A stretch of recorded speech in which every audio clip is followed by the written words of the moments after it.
Hi everyone, I'm HQ Han. I'm the co-founder of Answer Research and Filecoin TLDR. Today I'll be covering the topic of the state of Filecoin for investors. So goals for today's session, well, if you're an investor, hopefully today's update will give you a good idea on the overall direction of the Filecoin network. It may help you build the case for Filecoin going into 2025, 2026, and also give you some means to do your own further research.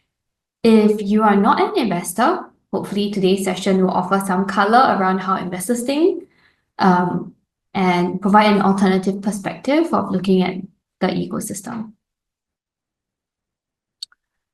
All right, just setting the context for our viewpoint on the state of Filecoin today. Filecoin has now entered the next phase of development, focusing on users, demand generation, and adoption. And if we look at DP networks at large, Filecoin is not alone. So while DP networks have proven very successful at bootstrapping supply, the focus has also now turned towards whether these networks are able to generate demand. And we think that there's been actually some exciting progress on Filecoin's demand story. And we'll cover it in two segments. The first is let's break down this underlying demand for Filecoin services that we're seeing. And secondly, we believe that there is a pathway to scale with lots of exciting developments on the protocol level, on the ecosystem level, on the DeFi level that continues to drive this demand forward. So a quick agenda for today. As I mentioned, we will first double click into Filecoin's demand picture. Then we'll talk about its path to scale. We'll give a quick crypto economics update, and I will leave you all with some Filecoin data and places to go forward to do your own research. Okay. Looking at adoption and client demand, in the past year, we have seen an increase in paying customers for Filecoin services, with potentially more than 1 exabyte of paid deals that could close in 2025. That's a large number and a large statement. So more than 1 exabyte of paid deals will actually bring the utilization rate of the network to close to 100% and everything paid, of course. So that's a big deal and it's extremely exciting. I'll talk a bit more about what changed in terms of the BD strategy. So what we're seeing is that the quantity and quality of leads are increasing as teams like ANSA and Filecoin Foundation have been actively sourcing paid deal leads for on-ramps as well as SPs. So in last year, the focus was mainly on Web3 stuff. So Web3 gaming, AI video. In 2025, we have received feedback from the on-ramps and our focus has also shifted towards things like DPIN sensor categories. Basically DPINs that are collecting a lot of data on a consumer level, on various levels. And on the Web2 client side, archival, some hotline and co-line. Basically, the on-ramps and the SP offerings have really matured to support some of these BD efforts.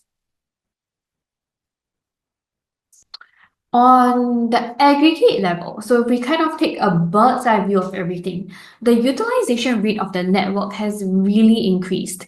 And we're hitting about 30%, 29%, 30%. We also see that the number of large data clients is growing. So what this shows is that something is working. We are able to target larger, i.e. more than 1,000 tips kind of data clients, possibly in the enterprise space, possibly in very long-term archival space. But whatever we are doing and whatever the on-ramps and the SPs are doing, it is working, right?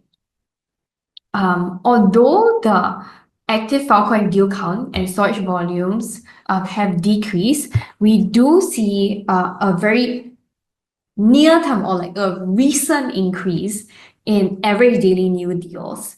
So from Q3 to Q4, there was a plus 10%, again, providing a bright spot in the ecosystem to be like, okay, the tide is changing, the network is transitioning towards its more successful go-to-market. What's even more interesting is that when we turn the torch to the SP landscape, so the storage provider landscape, what we have found is a convergence towards quality rather than quantity. So in the past, when the network was focused on generating and building the largest storage network, Web3 storage network on the planet, a lot of the incentives and the storage provider activity was geared towards pure capacity building. So how I can bootstrap as much capacity as possible to the Filecoin network. I don't really care if it's actually used. I just want to, go forth and contribute my data center towards the storage capacity.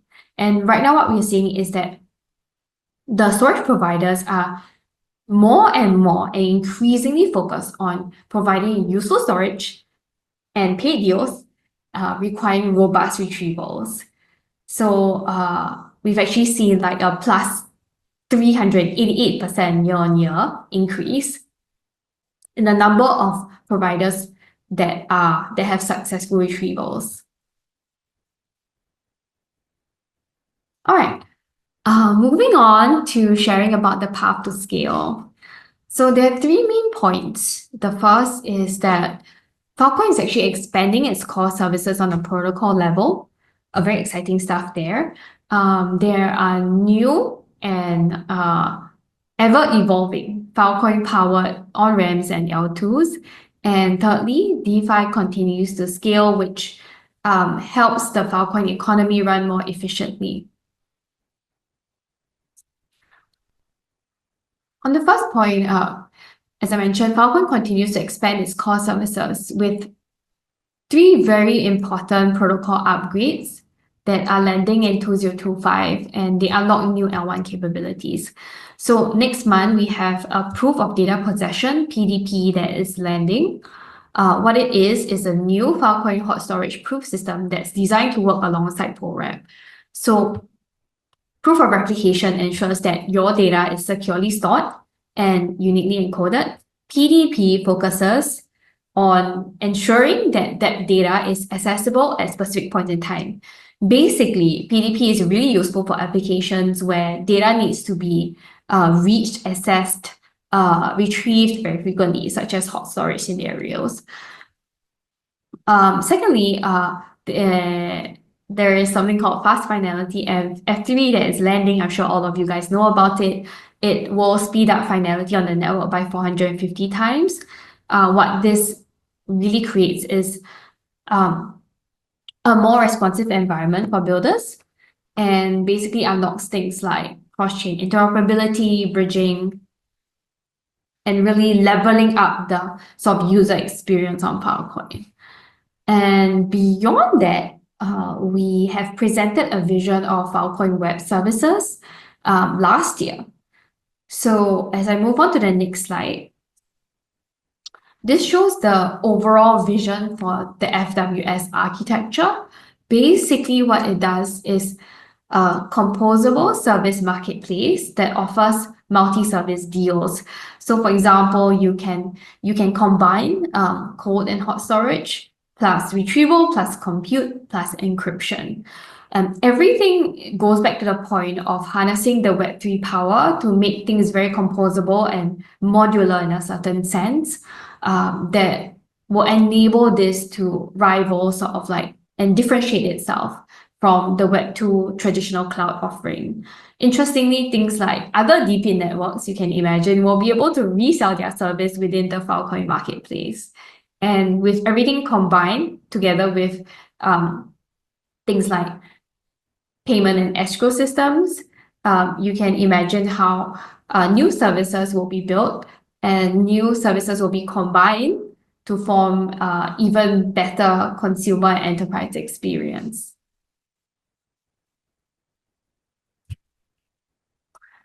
The second point is that we have new storage on-ramps that are coming online and launching their mainnets that are customizing Filecoin storage offering for data clients by vertical.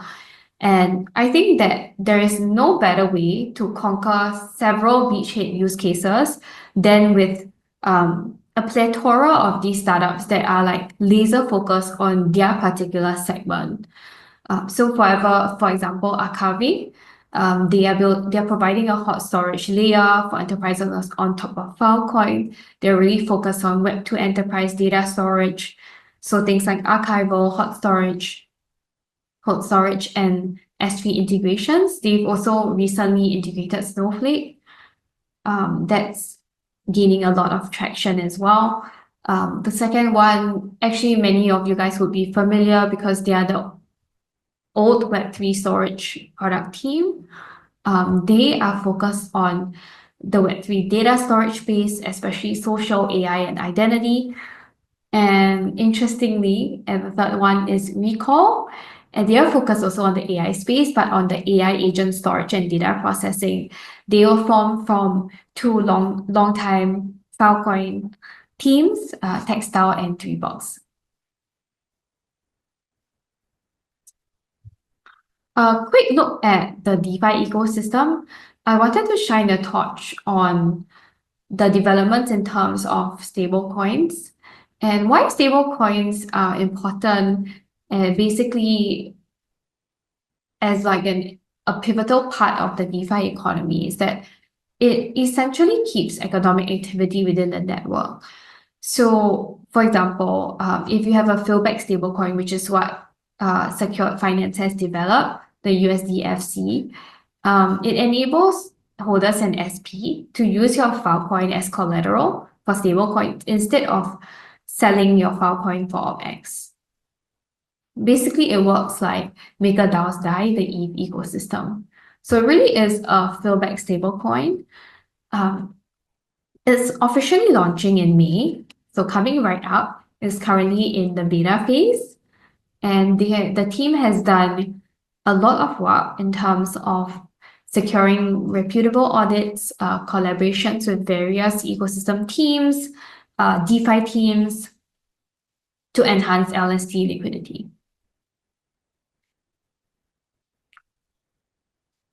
All right, now we'll cover a quick crypto econ update. Okay, so circulating supply growth is projected to taper off and perhaps flip deflationary or negative in late 2026 due to reduced sources and new sinks. So taking a look at the sources of the Filecoin token, Protocol Labs and Filecoin Foundation investing will end in October 2026. Okay. We see that block rewards are also decreasing. And as I've mentioned before, the launch of the fallback stablecoins will help to keep more economic activity within the Filecoin economy, and so reduce selling of the Filecoin token. And all of these taking together tentatively may cause the circulating supply growth to flip negative in late 2026. As for the new things of the Filecoin token, a lot of this is related to the governance updates that we are pushing. So for the collateral locking, we're projected to greatly increase next year due to a bug fix under the FIP 81. The recently passed FIP 100 as well is projected to increase token protocol revenue. All right. Lastly, I'll just share a table here of all the data and metrics that were useful to my team and where you can find them.